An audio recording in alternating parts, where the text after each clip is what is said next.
छावा भाग 8. खानाचा पाणलोट थोपविण्यासाठी पडत्या पावसात राजांना राजगड सोडणेच भाग होते. किल्लेश्वरीचे आणि भवानीचे दर्शन घेऊन राजे राजगडाची पद्मावती माची उतरू लागले. गडाच्या बंदिस्तीसाठी फिरंगोजी नरसाळा, गोमाजी पानसंबळ, सिदोजी थोपटे ही मंडळी मागे राहणार होती. राजांच्या संगती आपल्या वतनावर पाणी सोडून आलेले कान्होजी जेधे, नातेबंधातले बाबाजी भोसले, बाळाजी सिलीमकर, नेताजीराव पालकर, येसाजी, मोरोपंत, तान्हाजी, संभाजी कावजी, सुभानजी इंगळे वगैरे मंडळी असणार होती. सारे गड उतरून शिवापट्टणात आले. राजे जिजाबाईंच्या दर्शनासाठी त्यांच्या हुजुरातीच्या महालात गेले. जिजाबाई शंभूबाळांना काहीतरी समजावून सांगत होत्या. राजांना पाहताच त्या थांबल्या. शांतपणे चालत पुढे आल्या. त्यांचे पाय शिवून राजे बोलले, मुलुखबंदीसाठी आम्ही निघतो आहोत मासाहेब. खान वाईला ठाण झाला. आम्ही प्रतापगड पकडावा म्हणतो. या, आता मागचा विचार धरू नका. दास्तानी असलेली मंडळी सोडू नका. सईबाई पडल्या नसत्या तर आम्ही सुद्धा खान बघण्यासाठी खासे आलो असतो. त्याचा एक हिसाब आमच्या मनी अजून बाकी आहे. जाताना सूनबाईंना भेटा. क्षणभर जिजाऊ थांबल्या. शंभूबाळ, आबांचे पाय शिवा. जिजाबाईंनी बाळराजांचा खांदा थोपटीत सांगितले. शंभूबाळांनी राजांच्या पायांवर डोके टेकले. त्यांचे खांदे पकडून त्यांना उठवून जवळ घेत राजांनी त्यांची पाठ हळूवार थोपटली. खान म्हणजे काय आबासाहेब? बाळराजांनी कपाळाला आठ्या घालीत विचारले. त्या अचानक प्रश्नाचे काय उत्तर द्यावे ते राजांना सुचेना. जो दुसऱ्याला खायला टपलेला असतो पण ज्याला कुणीच खात नाही त्याला खान म्हणतात शंभूबाळ. जिजाबाईंनी राजांच्याकडे बघत उत्तर देता देता बाळराजांना आपल्याजवळ घेतले. येतो आम्ही, राजे घोगऱ्या स्वरात बोलले. या, औक्षवंत व्हा.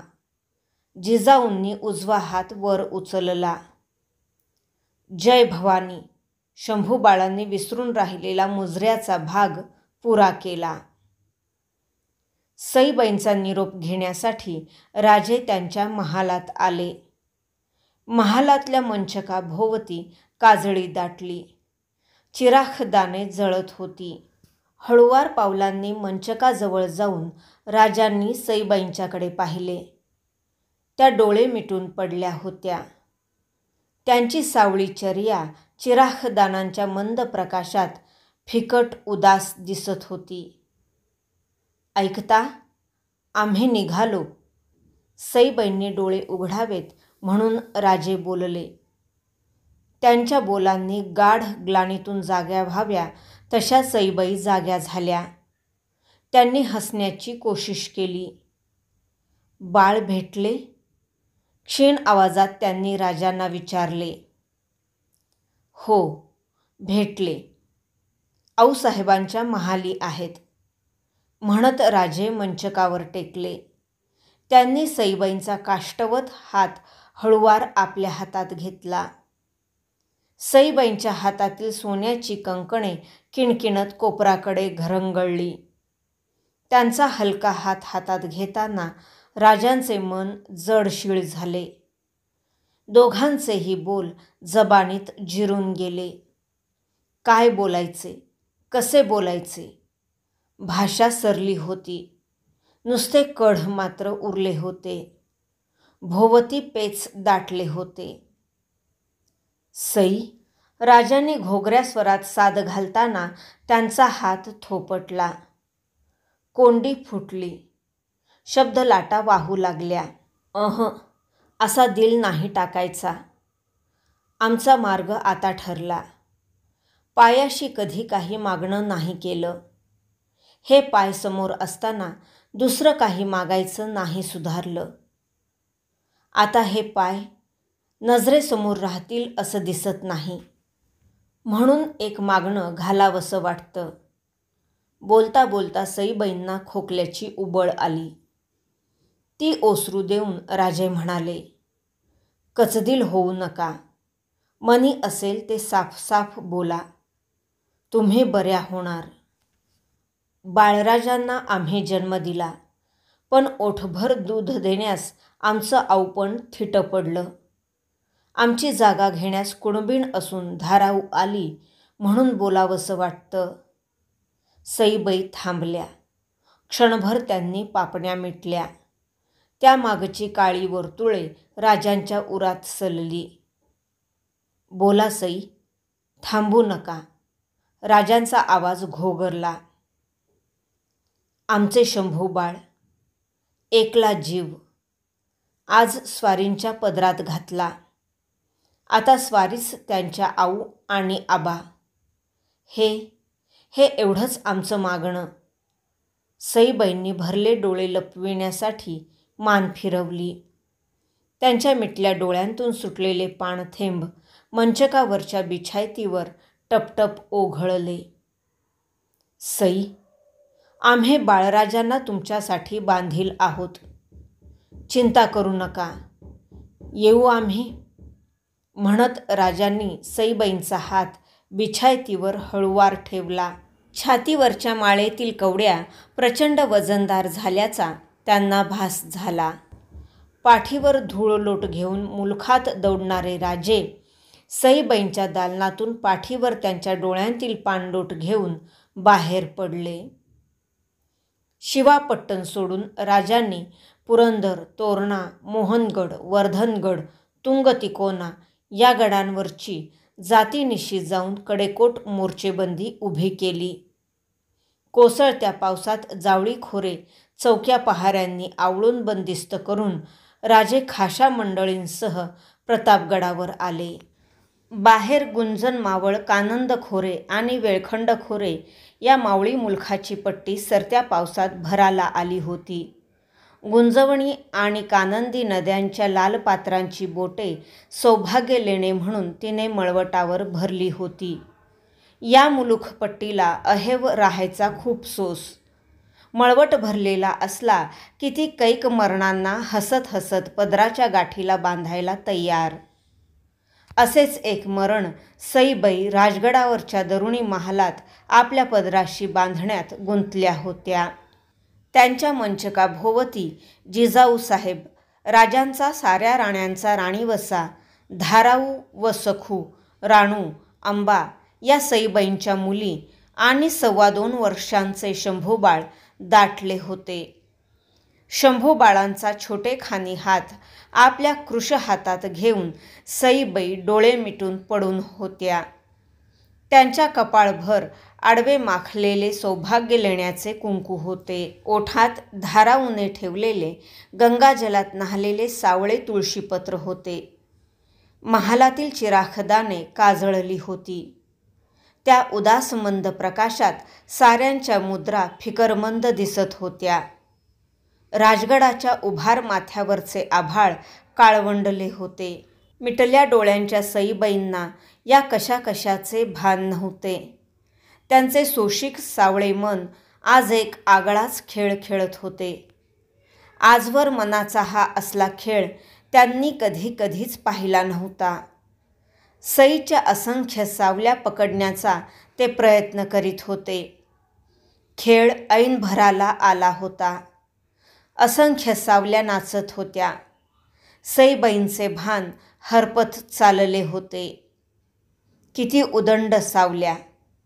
फलटणच्या मुधोजी बाबांच्या वाड्यातील परकरी सई, पुण्याच्या लाल महालात भोसल्यांची सूनबाई म्हणून आलेली बावरलेली सई, जिजाबाईंना आऊ म्हणून बिलगताना अगदी सहज त्यांची लेक झालेली सई, सईच्या नकळतच सईबाई झालेली सई, राजांच्या वाढत्या राणीवशाबरोबर थोरल्या अक्का झालेली सई, सखूच्या लग्नात सासूबाई झालेली सई, राजांचे मंत्री, सुभेदार, सरनौबत यांनी राणी सरकार म्हणून अदब मुजरे रुजू केलेली सई, राजांच्या पहिल्या वहिल्या बाळांची, शंभूची आऊ झालेली कृतार्थ सई, किती किती म्हणून सावल्या सईबाईंच्या मिटल्या डोळ्यांना दिसत होत्या.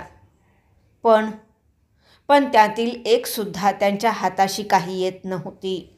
आम्ही आमची सावलीच हरवून बसलो की काय, अशी त्यांना शंका आली. आपले सगळे सईपण जीवाच्या निकराने एकवटून त्यांनी स्वतःला कणाकणात चाचपून पाहिले.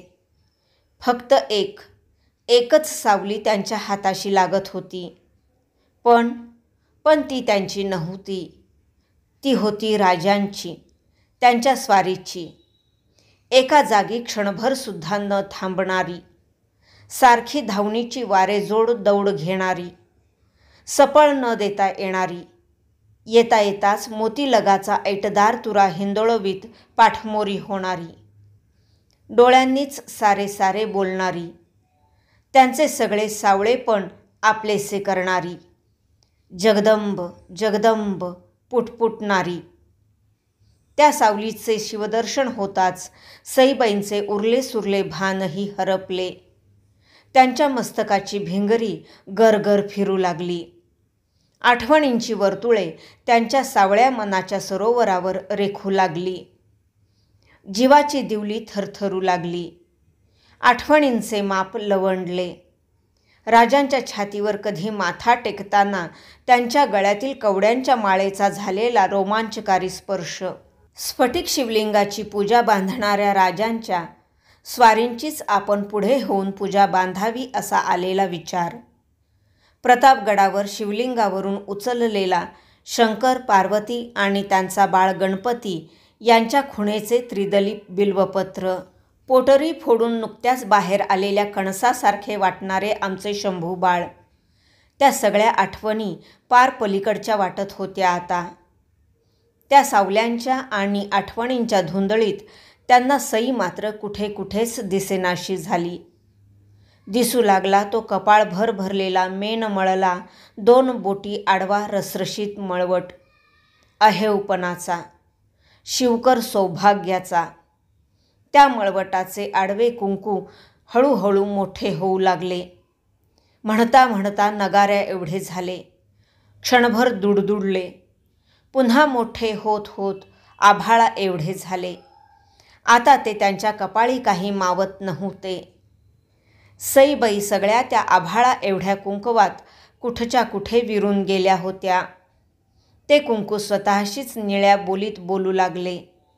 आपण बोललेले आपणच ध्यान देऊन ऐकू लागले.